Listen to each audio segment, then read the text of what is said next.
Hello, and today you have a different voice. Welcome to the Dog Days. You have Junior and Ian, actually the main host for today, and we'll be talking about in this episode some topics that have been covered online and linking those to the Dog Days and things, personal experiences that we've gone through. So, for example, we talk about vulnerability, we talk about cancel culture, we talk about mental health, we talk about trolling and racial abuse online. There is an array of topics, and it's a new start for us, or a new thing that we're trialing, going through the weekly topics. So if you like it, let us know. If you don't let us know. This is the Dog Days with Ollie Scott, Junior Eldstar, and Ian McKenzie. Hello.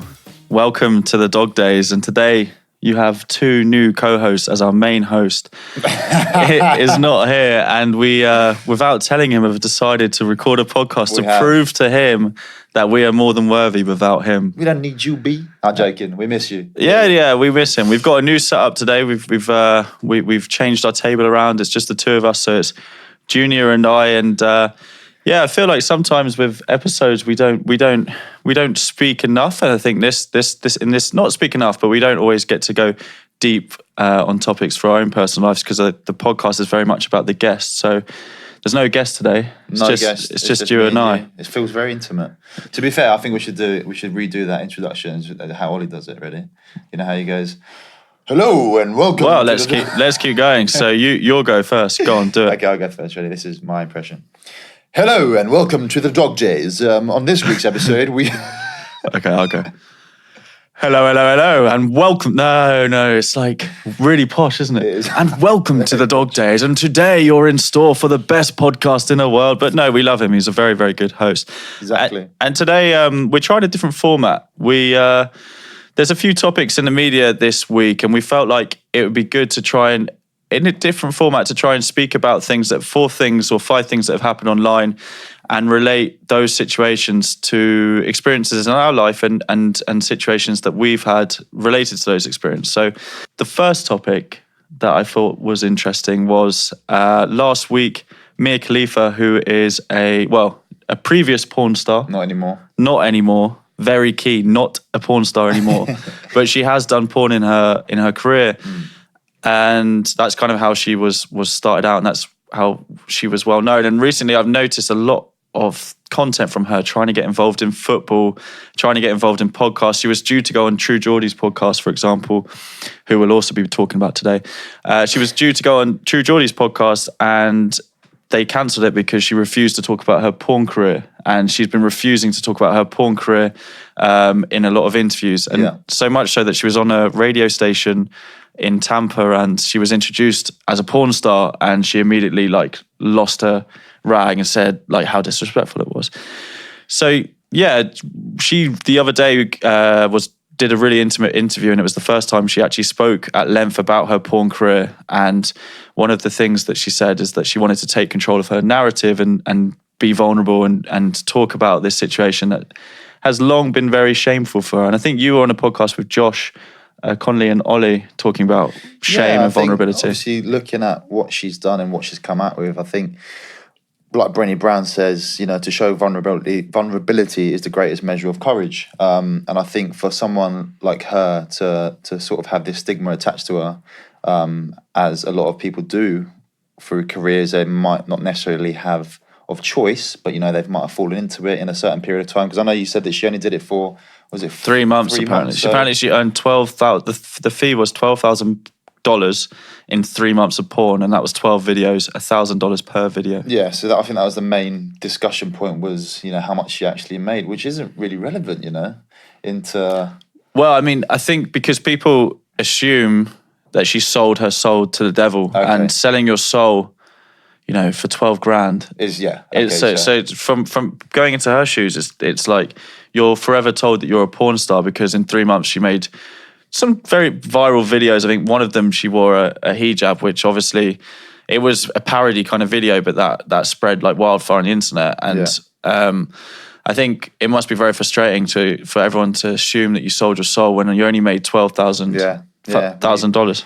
When you look at it that way, I guess, that's completely true. And also, I think once she actually did come out and was sort of vulnerable and accepted the career that she's, I say career, the 3-4 month stint of what she did, I think she actually realised that people can be quite empathic in realising what she's done, which is quite nice. Yeah, I think, I mean, the reason I wanted to talk about it is because it's a lot of, it's the idea, the concept that I like of talking about the things that you're most deeply ashamed of. And I think there's a lot of people doing it at the moment. And I was speaking about this with a friend last night, and we have the same, and you might have the same kind of feeling, but at the moment it's quite daunting. I've always found it daunting when people ask you, what do you do? Like, what work do you do? Yeah. How are you making money? When the truth of the matter is, at the moment, I'm not proud of that, because I'm not. And that's something that I'm deeply ashamed about, and I've felt like it holds me back quite a lot. But I guess it's trying to link. What holds you back in that sense? Hold you back in telling them what to do, or do you? Well, because perhaps if I was to say to people, I'm really struggling at the moment, that might. No, struggling at the moment, I need some opportunities that might open the doors. But instead, I put on this bravado that I'm very comfortable. I'm happy with what I'm doing, and I'm. You kind of fabricate the truth, to be honest, sometimes. But yeah, I'm not sure how it would help. I mean, it's not just that. Like there's a few things that I'd say shamed of at the moment, and how about you? What are you? I think from what she's done, it's a bit of an advocate on just owning who you really are and not be ashamed of what you've done. I know you referenced Eminem in 8 Mile, and he goes out and basically raps about everything that's wrong with him. I am white. I am a fucking bomb. I do live in a trailer with my mom. And, it gives the other people that you think might judge you nothing to say. Yeah. Yeah, I like that's one of Gary Vee's video was about that. And I think that's kind of come somewhat of a trend. People, especially in this very, very judgmental online world, if it's a dark secret, people just constantly want to expose it and make you feel bad about it, and it just makes your shame even worse. So when you actually put it out on the table, you must feel like some sort of, I don't know, like relief. A relief. Yeah, what was the word? Oh yeah, like a relief. And then you can actually move on from that. So then it won't be, Mia Khalifa won't have to be getting asked about porn all the time in her interviews, because she was an ex-porn star now, and she spoke about that. And also what's quite funny about people, I find, is once you actually speak about things, people get bored very quickly, and they actually tend to move on very quickly. So that's a great point, I think. Yeah, that's a very good point, actually. I think it's true, whenever there's there's something shocking online, I swear people only really care about for 2 days. Literally, and 3 days. You completely forget about it. I remember, Logan, do you know Logan Paul? Do you know who he is? Yeah, the YouTuber. Yeah, so he was very famous so long ago now, I think. The beginning of last year, did that video about the suicide forest. Oh yeah, I did see that. And everyone, and rightly so, that was a despicable act, and everyone tried to cancel him, but he recently has been so open about those mistakes and been on a life-changing mission. He has his own podcast, not as good as ours, but on that podcast, he knows that none of his haters will watch that, and he openly said on his podcast, "I've found the formula to create money off my hate." So by that, he went on Fox News and basically said that he was the fastest man in the world because he wanted to sell tickets to an event, like an athletics event. Yeah. So he said, "I'm the fastest entertainer in the world. I'm this, I'm that." Clearly a joke, but obviously people that hate him were just like, why have we not cancelled this man? He's such. They're just perpetuating the online conversation about him. Yeah, sure. So he is so open and vulnerable about his mistakes that now he's so fine with just unlocking the haters whenever he needs to make a bit of money, which I found quite interesting. And he openly said that on his podcast, knowing that, and he's laughing. He's like, "You guys don't realize what I'm doing. I know none of my haters are on here right now, so I can openly talk about this." Yeah. But I think that takes a lot of. It's hard to get to that stage where you're so self-aware, so vulnerable, so open and confident in yourself. Very hard. I think there's that saying, you can change the world instead of protecting yourself from it. I think that's a great saying when it comes to something like this. And say again? You can change the world instead of protecting yourself from it. You can change. By that sense, I mean, you can change the aspect of what the world around you thinks of yourself instead of protecting yourself from what the world actually thinks of you. So linking it to your situation, have you... So we previously spoke about your image and an online image. How do you think your image has been a bit of a transformation? Are you being vulnerable about the fact that you're not a footballer, you're still playing football, but I think it was, I've gone through this transition of not earning the money I was on and not living the lifestyle I had. And it's been hard because I think, to be completely honest, the first 3 or 4 months of being home, I was still living in that sort of, under that roof, and thinking I had to sort of portray this person that I still was, just to get respect for my friends and my family. Do you still think you need No, to be honest, completely honest, in the last month, 2 months, I've been completely honest with how I feel and my emotions, and I've been honest about my money. I've been honest about things that, you know, I can't do as of, you know, it might be I can't go for dinner tonight because I can't afford it and stuff. And to me, that was really scary before. Whereas now I'm sort of just owning it, and it's not going to last forever. What was scary about it? Not being used to that feeling, sort of almost being laughed at by people like, what? Like, you used to be a footballer and you can't afford to go for dinner tonight at Nando's, 30 quid. Yeah, that's fair enough. Yeah, and I think once, like I said, like a bit like Mia Khalifa did, it's just opened up and owned the situation that she's been in. I'm owning the situation I'm in now, and I'm accepting it. And, you know, if people want to judge me for no one, I don't think anyone has judged me for it. I think they respect me more for being. Yeah, I think yours. I do think one day there'll be a book on your story, but it's just this. It's just this next phase of like what it is that you can do, and obviously you're trying different things, and something will stick. But it's very like what. So that question that I spoke about that I hate. So when people, and I don't know where to look because we've got this camera going on, and we're sitting next to each other. I'm looking at you. But like, for example, when people are asking you, so what do you do? What do you say now? Do you still try and pretend that you're a footballer? Or? No, I never. I still sometimes have that stigma of saying, "Oh yeah, I used to play football," because obviously it's so attached to me because I did it for so many years. But if I'm completely honest, I look them straight in the eye and I just say, I don't know, really. Really? I'm trying. Influencer I'm an inspiring businessman. That's what I say. Aspiring. Aspiring is a businessman. Also inspiring. So yeah, that's what I say. I'm trying to do a lot of things in regards to my own business, and, you know, with business and things like this, it takes time and it takes resilience. You know, I know we spoke about it with Josh Connolly. Resilience is one of the main things in life. It goes with anything. You know, I think people give up way too easily, and I surely nearly did. You know, I've still got offers to go back into football, and it's like a carrot dangling in front of me. I could easily go and take a bite and go back out there, but I want to stick to it, and I want to, you know, be vulnerable and be open with how I'm feeling at the minute, and just ride the storm. Yeah, I think something I've always I guess I'd talk about a little bit now, but I guess when I think about the shame and vulnerability is in career, but also with like even, and it will go to one of our other topics when we talk about mental health in a bit, but even that, it's more like what my personal situation, because of my career, and I don't know where that's going, and I'm very not sure what to do with my life in that respect. Like, I've been waking up a lot of days and I've got a little bit better the last 4 days, but waking up just like I don't have anything to do today. Like, you often think, when you're working in a job, and I used to think this, you'll have no time to do stuff like FC Not Alone or to do this podcast.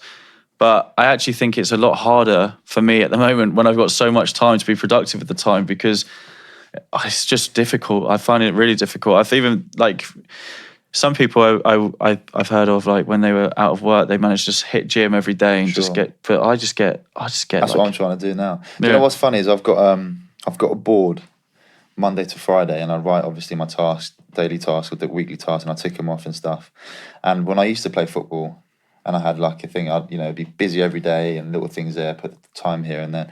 And like you said, now when I've got all the time in the world, I literally, on like a Wednesday, I'll put have a wank emails in the morning, and like tick that off, and then it's like the whole day is just blank. Yeah. And I'm like, okay, I will go to the gym, but I do get what you mean. It's very demoralising, isn't it? It is, because it makes you feel like you've got nothing to do. But a good point one of my friends actually said is enjoy it. At the same time, I know it's hard, but at the same time, try to enjoy the time you have got for yourself, because that's so rich, and a lot of people don't have that, you know, on a 9 to 5. And for us to actually, I know obviously your situation is income-wise as well. You need that income. Of course, yeah. It's hard. Same with me, but, you know, I think it's quite important to enjoy the time that we've got for ourselves and try to be at least as productive as we can. Yeah, I would agree. I think it's I can see I guess the difficulty is knowing that in the rest of this year there's going to be great things that happen for me, but then and people at some points want a bit of you and want your, and then it's like, oh great, you get that good feeling again. I guess that's like being freelance or self-employed. Anything, it's like you get little periods where it's good and then very quiet. I find it's very difficult for me in the quiet, but I've been, I mean, to be honest, I've been saying to Ollie recently, like at least in the morning, just make sure that I come with you to the gym, even if, because I when I wake up, I'm always, he'd like light-hearted, it's not his job to do anything, but he'd like knock on the door, be like, nah, not today. Like I would just shout that. So yeah, last week I managed to go like 3 times in the morning with them. And it's just doing that, even if I'm not that proactive in the gym, it's like at least I'm out, and then I'm not going to go back to bed after that. So then I can go and do the day. Exactly. But yeah, I started to do that. I guess there's a couple shame and things that I haven't yet spoke about. Like my relationship with food is something I always felt like if I actually spoke out about food addiction and binge eating, that an issue that I have, and because I don't look, as people assume that I wouldn't have that because I don't look like it would, that it would be beneficial to someone, but yeah, one day. But well, yeah, one we day. have to thank Mia Khalifa for yeah. I think I'm liking this movement of relating it to our own lives and. Well, no, I like this movement of being open about your deepest, darkest secrets. I think it's quite sad in this world that you have to now, because I don't agree that we should have to do that, but I think it seems to be quite therapeutic for people. And long live Mia Khalifa, the ex, never was a porn star, more a famous West Ham, I think she's a West Ham fan of football presenter now. She's going down that, Up the irons. No, come on the Spurs. Right, so on this week and what's been, the next thing on our list was the true Geordie sexting. Sexting, yeah. Well, yeah, so I think it was only 2 days ago, but I'm trying to link this as well as possible to the substance of the podcast. I guess it goes to cancel culture, I think, is something that we've previously spoke about, and something that we can be scared about too, because we, as a podcast, we never preach, and one of the reasons, I guess, to make sure you don't preach, for example, if I link to the podcast we did with Mark Sanford on toxic masculinity and all these kind of topics, is that we can't pretend to be like point fingers at everyone else for doing this kind of stuff, because so in the case of Point with True Geordie, what's basically happened is that some messages that he has allegedly sent to a girl, they could be fake, they could not, have been leaked, and they're very very sexual, let's just say, and they describe how he likes to do sex, and I don't think there's anything wrong with how he likes to do sex, but each their own. But it just feels like it's come out of a weird time. True Geordie, for context, is a very successful YouTuber, runs another podcast with Lawrence McKenna called the True Geordie Podcast. Very, very, very, very big in the YouTube space. And he hasn't yet tweeted about this situation. But it seems like whenever these have been leaked, and the whole of Twitter is kind of talking about it, saying, literally memeing him because of the subject of the messages. And I don't know what that does for someone's career, really, because why should it be that your deep, dark kind of sexual desires, a girl leaks them, and why should that be impact your career? It's I think you made it quite valid about cancel culture. I think we live in a time where it's sort of everyone likes to jump on a bandwagon, and it never seems to be positive. Anything I read online, even if it's in the morning and stuff, and it has something to do with someone, it's never positive recently. I find that a lot of the media and stuff that we listen to or read is negative, even if it's portrayed against someone. So like you said, he's a normal lad that is sexting someone, and we all do it. We've all done it. We've all done it. And just because he's, a successful podcaster and he's got maybe something good for him, people like to hate on it and they like to spread the negativity. But yeah, I think the cancel culture is really an interesting one. And people, you're right, people are just jumping to see people fail. And I don't think True Geordie's brand per se, what's confusing to me is that he openly on his podcast is a sexual person. He talks about sexual encounters, and he likes objectifying women. I don't know. But he likes talking about, not objectifying, but he likes talking about the women, and fair play to him. So it's not like it's completely off brand to him, which I find confusing. But yeah, it's no matter how good your brand is, people just want to bring that down for some reason. Yeah, they'll always find something. I mean, like you take football for instance, and you'll get a young player who's just come, playing the Premier League, just scored his first goal, blah, blah, blah. Someone somewhere will scroll through his Twitter and find a tweet from 2013 when he was, I don't know, in year 9, and he says, fuck, blah, blah, blah, something, and they'll use that against him. Yeah, did that used to scare you as a professional footballer? I've actually got quite a funny story regarding. We like funny stories. Yeah, well, I actually met this girl once, and we encountered in sexual messages, etc., etc., and believe it or not, I got blackmailed. So I was actually, before one of my games, we were sat at the table at the dinner, and I get this email, and it says, it's all these videos, and the videos were linked to the email. And I just went pale. My teammate Darren was like, "What's up?" And I was like, "I've just been blackmailed." Like they're before a game. So they're threatening to leak the videos. Yeah, I had a nightmare as well. Came back and I called my agent. Did it affect you, like, without thinking of excuses? Did it affect you mentally on the pitch? I could not think of anything else apart. My video's getting out there, and like this is where like being vulnerable and like it's such a good phone call I had from my agent. So I called my agent. I told my club that if any videos come out, I'm sorry. My agent calls me, he's Australian, it's quite funny. He's like, "Hello, mate, you all right?" I said, "Yeah, I'm good, Scott." He goes, "Right, I've got 3 questions for you." He said, "Was there any animals involved?" I said, "No, none." He goes, "Right, did you do anything that was slightly deemed to be, gay or anything in the videos?" I said, No, nothing like that. And he goes, "All right, and was she underage?" And I said, "No, she wasn't." He goes, "The fuck you worrying about there, mate?" I said, and it actually made me realise, what the fuck am I worried about? He goes, "You're young, you're single, you're not married, you're not tied to anything. So don't be worried. It's, we're all normal human beings. Everyone does it. Everyone has sex. Everyone has their own fantasies." So once I actually accepted that, we sent an email back to this blackmailer.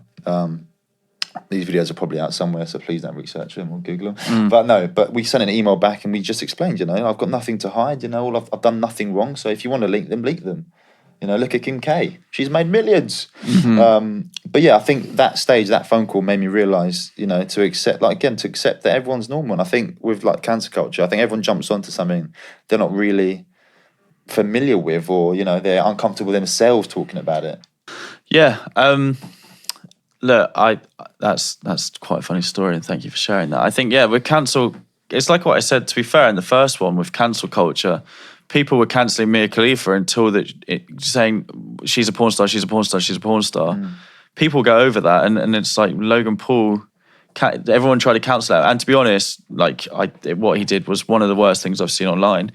But, he was 21 at the time, fame got to his head, and people tried to cancel him, but he's managed to overcome that and use it to his advantage. But I don't know where True Geordie can go from this. Maybe he just doesn't say anything, and people just think that he's dirty in bed. And what's the point? What's the problem with that? They'll get bored of it. It's like, surely there's something wrong with that mentally. Like, surely we can't just attach such negative stigma to sex and sexual desires, because it shouldn't be like that with sex. Why is there a negative? I think because people are probably scared of it themselves. Maybe there's not enough education on it. Yeah. It's a hard one, isn't it? You should give sex education lessons. Imagine. But I am interested to see where it goes from there. I think I think he's just got to own it. I said, yeah. So I believe it will go deny. Do you think? You don't think he's going to go the other way? You could just say it's photoshopped, but then I did see that when I sort of done a bit of research on it, that people were saying it's photoshopped and stuff. Which it could be. It would be very easy to Photoshop any conversation, but it just seems like, why would you just randomly Photoshop True Geordie and not someone a bit more? Yeah, and the things that were said were sort of like, I feel like you couldn't just fake that. You couldn't just say that. Yeah, I don't think you can just like. A gene, like, it just doesn't. That's come from a deep, dark place that you like, and there's nothing wrong with that. Exactly. So long live True Geordie and his sexual desires. I salute you. Okay. The next. Well, we kind of the cancer culture, sort of social media. Yeah, it's all thing, linking links. Well, sorry, just the reason I was talking about that also was because it's something that for no reason, because I would never say I've got big following. I've not got any kind of. I'm not in that sphere, but I guess one of my fears has been like something like that happening to me, because I feel like I've been quite progressive in my conversation about mental health. I've been the face of these campaigns, and sometimes that's quite daunting because I never want to pretend to anyone that I'm this perfect symbol of, this modern man, because I still, my friends know me well, that I'm still part of that problem. Like, I do take the piss out of my friends, they take the piss out of me. I'm part of that problem, part of that I can be part of that toxic male problem. So that's why it's just, I never want to give off the perception that I'm a perfect human individual, and because I'm scared of that as well. Yeah, and that's why it's on the Dog Days. We try to do everything from an authentic place rather than pretending like we're living our best lives. We're entrepreneurs making lots of money and we're doing this. No, It's just completely phony. I really wanted to say phony then. You went right to the mic. No, I completely agree. And yeah. Anyway, so moving on. James, I want to talk about James Acaster. And he featured on... I've actually got a bone to pick with TalkSport at the moment, because I've seen they're doing viral videos quite well, in the sense that they're getting these guests and they're saying things and they're going viral. Now, James Acaster as a guest, his viral video was very positive. It was, yeah. From his point of view, but the hosts on that were, terrible. I like somebody that's open up about their mental health. So James Acaster essentially basically said, I'm this comedian, I'm 32. I've suffered from mental health issues like other people. I was a heavy user of alcohol, I was heavy of drugs, and the interviewers were like, "Whoa, was it really that bad that you had to get counselling?" Yeah. Like, really, like, that's part of the issue. Is like, and James Acaster said, "No, look, it's not that bad. What is that bad?" Because I think I've often felt I couldn't really talk about mental health because I've never had suicidal thoughts, or because I've never had these, the extreme things. But that doesn't mean that I'm not entitled to talk about it. Because if we treat it as something that has to be talked about at the most extreme, then it's going to get to the most extreme, because you can't prevent it. That's what he says, it. doesn't he? He says, when the interview asked that, he says, not enough people talk about it because they, like you said, they think, because they're not thinking suicidal thoughts, that there's no reason to talk about it. But actually, every day we're struggling with our mental health, whether it's, not giving yourself enough time, etc. And that's what he says. And I think I love that about that interview, is even though he's getting literally grilled by these two hosts. Who are the hosts? Well, Alan Brazil and Dean Saunders, honestly, it's like, it's the dinosaur view. Like, what was it really that bad when he said that you went to counselling, and then saying, it's just that your job's stressful, you're a comedian, it's just this, that, whatever. Just like, it wasn't a proper interview. Like, they didn't let him just speak about his issue. They were just like, part of the issue, like, it doesn't need to be that bad to go to counselling. It doesn't need to be that bad to talk about mental health. And it makes you feel, I often felt, like, I've still not felt completely at ease talking about issues that I suffer on a daily basis, because it isn't that bad, but it still can be quite crippling to me, who, is it a mental health issue if I wake up in the morning and I don't want to leave my room, and I just feel lazy and I haven't got any motivation and energy to do that? I don't really know, but it feels like something that isn't worth talking, like, But it could be. Yeah, because if I wasn't able to have, like, kick myself into gear, and I did that for like a week in a row, then, it would get that bad that I need to get counselling. But I think it's better just to, what we're aiming for is to just I need to do things on, like everyone, like on a daily basis that's good for my mental health. Yeah. No, I think... How have you felt talking about mental health, like, personally? Because I know we never wanted to make so to speak, a mental health podcast, because we still had a stigma attached. Yeah, I think I was quite, I remember when I first started this podcast, and I made it quite clear I didn't want to speak about mental health every week and stuff, because I think myself, I was hiding from it. Or I had this, just because I didn't have, like, exactly what James Acaster says is, just because you don't have these suicidal thoughts doesn't mean you're okay, kind of thing. Listening to his interview, I actually realised I actually suffered a lot from mental health, even to the point of not giving myself enough time to, focus on my health and little things. And it just made me realise that now, after, what episode is this now on the podcast? The reason why we get just to clarify, the reason why we get so confused on episode numbers because we record them. A few things have gone wrong. So we've recorded probably about 25, but I think this is officially the 20th. Okay, so the 20th episode from the guests that we've had on, I've actually gone on to learn that we deal with it every day, and I don't like using the word mental health. So I think the word fitness. Yeah. So mental fitness is for me is the word I'd use. That we are dealing with our mental fitness, and there are ways that we can, we struggle, and there are ways that we can make our mental fitness a lot stronger every day. And I don't think enough people do talk about it. I completely agree now. Yeah. It's taken us to have this podcast, to have our guest on, for me, you and Ollie to sit here and discuss our daily lives or our weekly lives, for our guests to share their stories, to make me realise, actually, shit, we do. Yeah, and I think there's an element of also,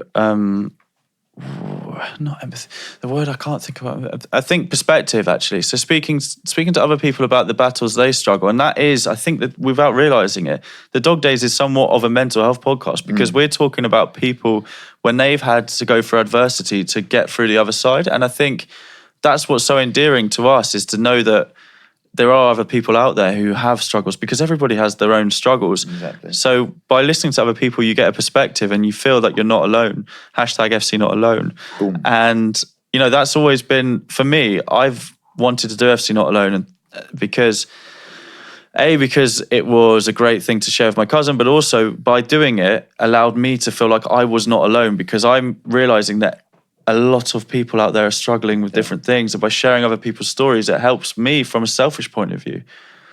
And what James at Acaster was saying on that in front of a couple of dinosaurs was very, very refreshing, and just the more role models like him talking about it. And I think we should never be ashamed of talking about it, because that's how we change the perception, right? Yeah, exactly. I think another major thing I actually learned from listening to that interview from his side is that I think us as humans, when we for instance, when we're working and we're constantly in this rat race and we're constantly on this grind, a lot of my friends on a Monday to Friday, 9 to 5, and I see the stress that they come home with, and then that negative energy they come home with. He talks a lot about taking time off work to focus on yourself and to focus, even though you're not earning, but your health is your wealth, and that's what he goes on to say. And I think the common mistake that even I've done in the past is my release. And I know you spoke about it, I wasn't here, but you spoke about it with Andy Ramage, with Ollie, is people's release in their head is to go and have a drink. But that isn't taking time off, because that only tires your body, and it only tires you mentally and physically, and it puts you out for the weekend. So let's say you go out on the Friday, so you're working Monday to Friday, you go out, and you think that's your release, because you think that's going to calm things down, and you end up being hungover. Sunday you still feel a bit ropey, and then you're back to it on Monday. And I think too many of us do that without actually taking time. Do you know what? When I've been talking about these low days I've having, is because I went on a holiday to Barcelona, loved going out, like seshing. As you do. And then I came back and was like, I've been depriving myself of going out, and I need to go out more. And then I was just going out for the sake of it, but having a lot of fun. But then the come downs, and in the sense of like the hangovers the next day, it would be like a 4-day knockout. And I realized all that negative energy I was carrying was coming from basically the same old habits. Is I have a drink, and then it lessens my desires for food. I'm like, I'll have a kebab or something, and that means the next day I'll have a Domino's, and then I'll just end up binge eating, and that perpetuates the cycle, which I'm self-aware of, but can't prevent it happening. But I think that's important, as you said, you're self-aware. A lot of people aren't. If I wasn't for a long time, and I think it's key to, with like anything, for me, from my own point of view, is balance. I think everyone, like you said, you need a lot. If you at the time feel like you needed fun, go have some fun. But as long as you're coming back to a balanced way of life, I think we don't balance ourselves enough. I know it used to be all football training, never used to have fun. Exactly that. I finished football and I was like, oh my God, I've deprived myself from doing X, Y, Z. I'm gonna do that now for like 2 months. Eating meat. And then I'll do that for 2 months, and then, like you said, and then you start feeling shit about yourself again. So I think balance is so key here. Yeah. Also with I think that's a very, very good point. I think about the taking rest for your work. So that was really interesting, and I remember even at sorry to keep criticizing them, but they were like, but how can you take a risk? You need to make Yeah, money. you need to make money. That's what he You need said, to make yeah. your money. And Yeah. he's like, well, yeah, of course I need to make money, but I'm no good at making money if I'm, depriving myself of energy. I'm making less money long term because I'm going to have to take a even longer break. I love that, exactly. But yeah, it's key what you touched upon there in terms of like taking that time for yourself. And I do, I'm constantly trying to think of ways I can take more time for myself without the phone, because being alone whilst being on the phone is not taking not time for yourself. No, I completely agree. Cool. Right, yeah, Lincoln. great. I mean, James Acaster, you'll be hopefully one day coming on our podcast. Love to discuss this further with you. And we Fingers won't crossed. batter you like those two did. No, one more go thing on. about TalkSport. So we're not going to talk about football here, but it's the concept, the idea of football I think we can talk about. And basically a team, maybe it would be better not to even name the team, but Bolton Wanderers, for example, they are under a lot of financial constraints and they're having to play 16-year-olds in their matches. And they recently just had to postpone one because they lost a game 5-0. And these are 16-year-old kids, a team full of them, and they lost. And the health staff, the medical staff said, we don't want to play them again straight away because mentally, and I think more mentally, they're not ready for another beating. At 16, it's not going to be developmental. Sure. Sam Allardyce, ex-England manager, on TalkSport Radio, why do you get these? We know why you have these clickbait videos, because it goes viral.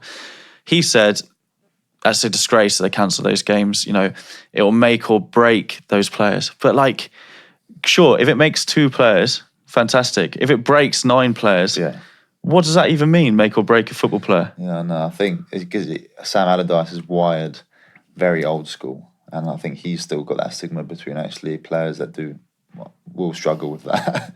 Doesn't realise that. What make or break? Like the night before, I'd read an article about a rugby, and I'm not saying it's linked. I don't think the death's been confirmed, but in a rugby game, exactly the same situation. They'd put out a team against a really, really good team, Toulouse, I think, and they lost 40-0. And a player was found dead of the team that lost in his hotel room. Wow. I think it might have been the heavy impact of some of the tackles. Contact, I'm not sure if it was suicide or whatever, but that is literally making or breaking someone. No, exactly. He's died for one reason or another after losing that game. So no, I think it's a stupid thing to say, but then again, I think with sport, it's just been drilled into especially old managers' heads because it's such a hard place to come out of. Sport beautifully actually does teach you a lot of lessons in hardship and for life.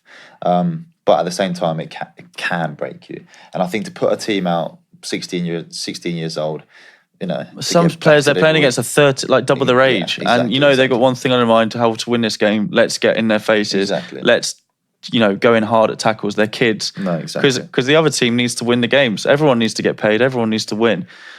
But yeah, TalkSport, you're really pushing my buttons at the moment. Yes, I'm raging. I'm absolutely raging. Okay, so moving on. Just very quickly, we wanted to obviously touch upon the racism that's sort of been brought up regarding the Paul Pogba penalty and the Tammy Abraham penalty. You both missed. So these are last week. 2 black Premier League footballers, both missed penalties. I think one of the ones in particular was in a final of a trophy, and that particular player, is 21 or 22, stepped up and said, I want to take the decisive penalty, which we should celebrate. Of course. And he missed it. Brave thing to do. And, the clubs are now releasing statements saying we're not standing for this racial abuse. It's the same argument in the social media sites. They ban these accounts with 1 follower. Yeah. I think the problem we have, in my perspective, is that people are asking the FA and the football community, or the football stadiums, to do something about these racially abusive slurs, etc. that you hear in the stadiums, which they can do in the 90 minutes of football, right? But what are you going to do when someone's at home on a Monday or Tuesday afternoon and tweets something, in their office or something? That isn't part of that's not football's problem. That's a part of society. That's a society problem. That's a social problem that we have, where I don't think kids that are growing up in this era, the millennials of today, are socially educated on how to use or how damaging their words can be towards someone. I don't think they're educated enough in regards to where's that tweet going to go. How's that getting affected? Do you have any experience from football of some? Yeah, I remember I had a player, Chantaru, who I played with at Sale. We had an away game, and he was getting racially abused. The locals didn't like his Indian side. I don't know what it was, but they were throwing bananas. They were shouting things at him, horrendous things at him. He actually scored the winner in that game, and he literally just stood in front of all of them, and they were just abusively. But I shared a room with him that night, and he was just in tears, absolutely broken in tears. And I think that's the problem, is because it's linked to football. They almost put a stigma around that it's football fan, but it does happen. It happens everywhere, but it is a social problem. Because I don't think enough people are learning about it, and are learning about racism or what it actually does. We don't learn about it in school. No, I mean, actually, this is a good point. It's because I've learned this through FC Not Alone. Football, love it or hate it, is one of the biggest parts of popular culture, particularly in the UK. I say it's the biggest part of popular culture. So whenever you have that many people crowded in one place, it's going to magnify social issues. It's not going to magnify football issues. And I think this online social media trolling thing, it's not football's problem. I think it links back to people. I don't know, but I think people are very. It kind of goes full circle. People are very desperate in this world to stand out. There's a lot of getting something viral online is like a big thing. Like getting engagement on your posts. All of this is kind of a big thing, and I think there's a lot of ways to shortcut media attention through positive energy, but. Sure. It's very there's a lot of black magic online about there's a lot of black magic online using hate, using negative energy to get your message further. And I think that's what sometimes the mind of these people is just like, oh, I was just joking. I wanted to feel something. Yeah. And then seeing that dopamine hit of people like retweeting their message, not knowing just how like rude and horrible it is. No, exactly. So that's why I genuinely think it's more of it's not a football problem. I think it's a social problem, and I think kids, especially at school, need to be educated. I was going to say, how do we solve this problem? I don't think we learn about it at school. I think we learn about the wrong things at school. I think we don't learn about how to use social media. We don't learn about how to. I mean, to be fair, we ain't got a clue because we've not been at school since social media. True, they might actually do. Yeah, I mean, but that's it's true. Like that, I think it all goes back to education and trying to. But you've got 45-year-old, you got male and female, you got 60-year-old male and females trolling people online. This isn't just a. I know. It's not just the kids, but it is. But they're too far gone, really, aren't they? Exactly. And like with the social networks, like yes, they need to do, but what can they do? It's so easy. I just don't know what they can do. I think one thing I did learn from it was I saw Tammy Abraham's interview regarding the situation, and he had the biggest smile on his face, and he said, I don't listen to any of it, and that's coming from, how old is he, 21? To have that resilience, and he said, all I want to do is, go on the pitch and prove them wrong, and prove, the haters wrong, as they say. And I think that's a valid lesson to anyone listening, any of our listeners, to not giving a fuck. Literally not giving a fuck. Yeah, I think that's the only way you can really treat these issues is, but we spoke to Flav about this. So the currency online and I've done it with the TalkSport thing. I've responded to that with like an argument against that's what they're doing on purpose. So by Man United issuing a statement and all these players, Harry Maguire, they're all tweeting and giving more attention online, which is what these people want. So the best thing, obviously, would be to, in my opinion, just not acknowledge it. But it's very difficult and easy to say because I'm not getting racially abused. But if people didn't respond to that stuff, it would be so boring for them to message it in the first place. Exactly. We wanted to talk about trolling in general, and there's a certain ex-footballer who's funnily enough actually the troll at the moment. Yeah. So what's this story? I've actually followed Leon Knight for quite a while. He is an ex-footballer. He's very controversial, I'd say, and he does overstep the boundary. And I'm going to be completely honest with you: there's a fine line between obviously online bullying and just speaking the truth. He does speak the truth because the scary thing is he says what a lot of the nation are thinking. Well, that's what, when we had Nicole Arbour on, she a lot of her videos were speaking the truth, so to speak, but like not being empathetic in what she's saying. So I don't think he has any empathy when he talks about these people and when he talks about all these problems. Or I think one of the main things he does do is what he has done recently is he's basically outcalled all these, as you say, Z-listers. Has he called you out? Not yet, mate. Aesthetically. Okay. So he talks, I know because he says he has daughters himself, and he says that he doesn't want his daughters to sort of grow up in a world where, getting surgery, etc., boost their self-esteem. So, but how he does it, for me, I don't think it's right. but he's trying to get a point across. Do you have an which I think is example valid. of? Well, he posted one of the first things he posted was that picture of Lauren Goodyear like 10 years ago, Lauren Goodyear now. And it is a crazy, it's so crazy. Like, they don't look anything alike. And he does the same with Holly from Geordie Shore. And he gets these, you know, like you said, these little clickbait things. But then someone will tweet back. So at the minute, he's having a fight online With Holly from Geordie Shore. And it's for everyone on Twitter, because people like to see these. It's weird. People like to see negative things. There's never anything positive about it. There's no positive outcome. But it just goes on to the topic for me is to talk about is the young people today and how our self-esteem is affected by the things we see and things we scroll through on social media. Yeah, I mean, how is in the last 5 years of your life being on social media? You know, what image have you felt up? I actually read the other day that last year there was 200,000 teens that had plastic surgery. Yeah, I read that from an article from Carrie Paul, and that is astounding. Yeah, that's teenagers. That's like people. Do you know what I find funny is that when we were if you go back now, when you were in year 8 or 9, the girls in your year that year were like tomboys, weren't they? Ish. What do you mean? Like they weren't really bothered about. Mate, if you look at you know, go back to school now. Yeah, I see what you mean. Like you weren't obsessed over your looks. No. Yeah, And I think it's quite. There's a. But they were they got to that stage like late, about 15, sort of 16. It was quite endearing. They started wearing a bit more makeup and yeah.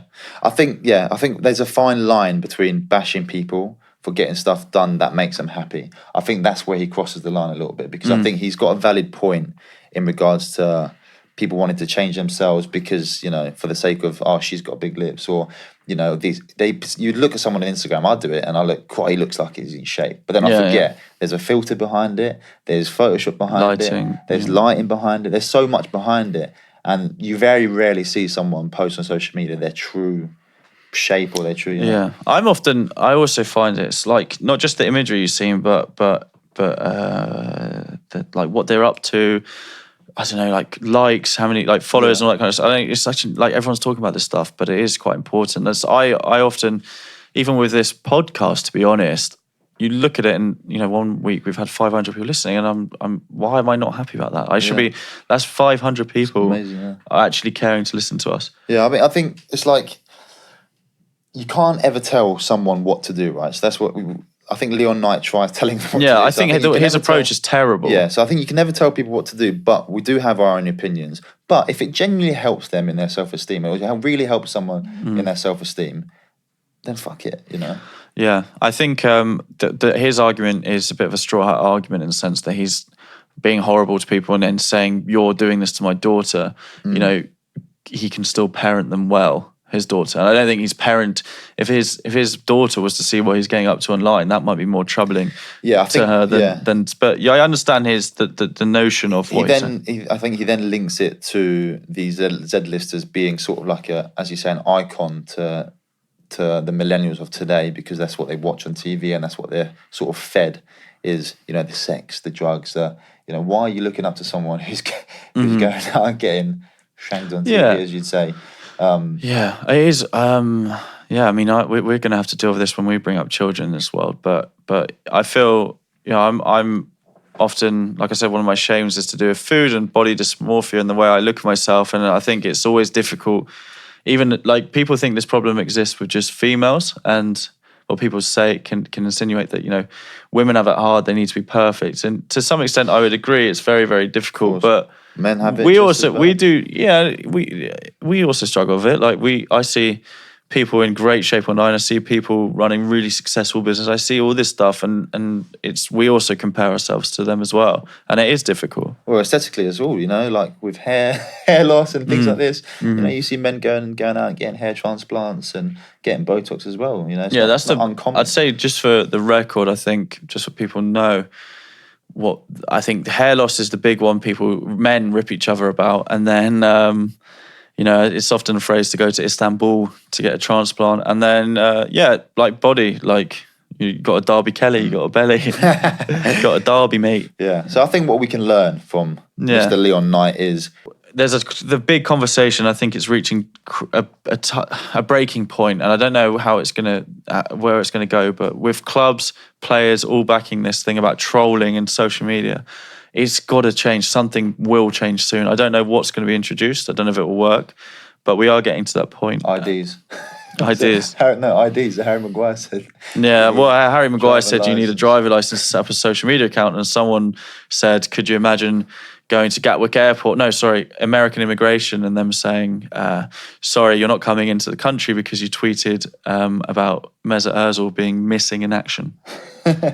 Probably have to. You like Mesut, innit? I do like Mesut. Yeah, he's a legend. Well, we wanted to end on this question. We did want to end this question. The question.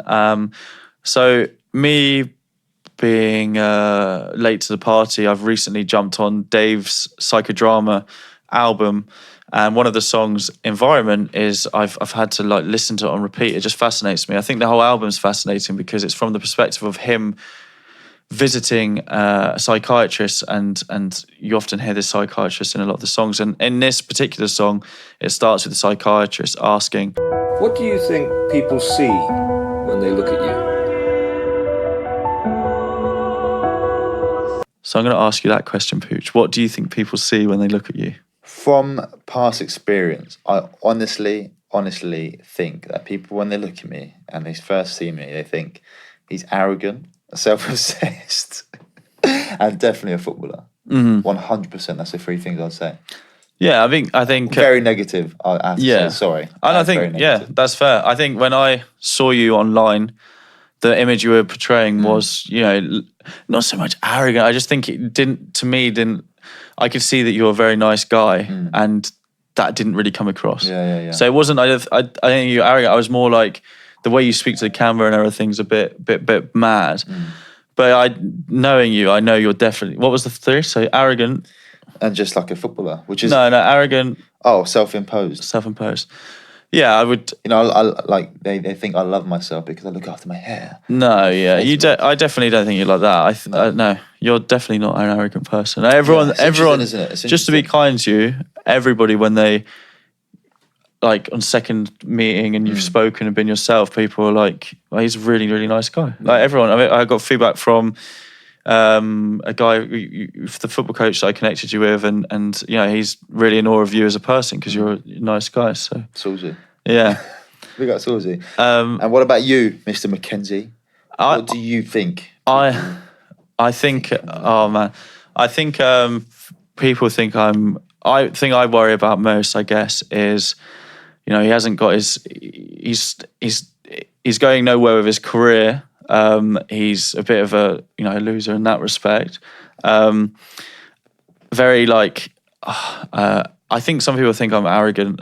Like I feel like people think I'm arrogant because a lot of times I don't feel confident in social situations. So I try but I just get scared of them. But It's weird because I think that's the complete opposite. When I look at you, I genuinely see someone who's working really hard to create something big that you've been through. What you're doing for me, I think it's amazing. I appreciate that. And the resilience. What about the arrogance? You got a little bit of that. Do you think? Do you think that's the thing? Everyone does. I do think I do think sometimes I'm arrogant, but I think there are some people I don't give my time to, and I think it's wrong. But I basically have It's what I do prejudge people sometimes, which is bad on my behalf. There's nothing wrong with that, though. And then nothing wrong with that. I hear about stories that they've got up to, and I just feel like I wouldn't connect with them. So I don't feel like I can be myself around them, which is wrong. So I sometimes don't speak, so it passes off as arrogant. But it's more that I'm a bit like I don't feel like they like me or I wouldn't fit in with them. So I get. There you go. See, you're being open about it. Yeah. So now people actually know. And then what? And I also think, that's enough. I think we're done. So It's interesting, isn't it? When you actually think what people think. I completely disagree with all three things you said. Well, I said two. Two things that you said. What's the third one? I think people assume that I do think now people assume I'm really confident, can be quite confident, and people look at me they don't know how I grew. Some people don't know how I grew up in the sense that at school I never spoke to anybody. I never went to school because I felt so socially like anxious. I grew up very overweight, so I'm very unconfident about how I look. So people see me, a girl on night out, will be like, oh, you know, typical, confident lads, you know, good looking, whatever. But they don't know Such a good point. They don't know what I'm like. So when they see how intimate I am when I connect with them or whatever, they're like, oh, wow, I didn't realize you'd be this kind of deep. It's such a good point, because I think us as humans, we're so quick to judge someone from what we know now. We never actually really get to know the person. And I think that's probably one of the key lessons here from what we've both just done, is to get to know someone first. Yeah, I need to as well. I mean, I can't just not want to speak to people because I'm worried that they won't like me or I've heard things about them. That's wrong. Cool. I think we've done all right, man. It was, you know, we never speak this much on podcasts. I think it was enjoyable. I think the weekly topics things is quite cool. I hope our listeners, if there's anything that you have opinions on regarding what we've spoken about, please share them. You know, send us videos in, and we'll definitely look to share them on our social media. Absolutely. We're trying to build a community for everyone to be completely vulnerable and open to how they feel daily and weekly. So, and if you didn't like this format, let us know. And Ollie, we're coming for you, main host. We're coming for you. Thank you very much, guys. Goodbye.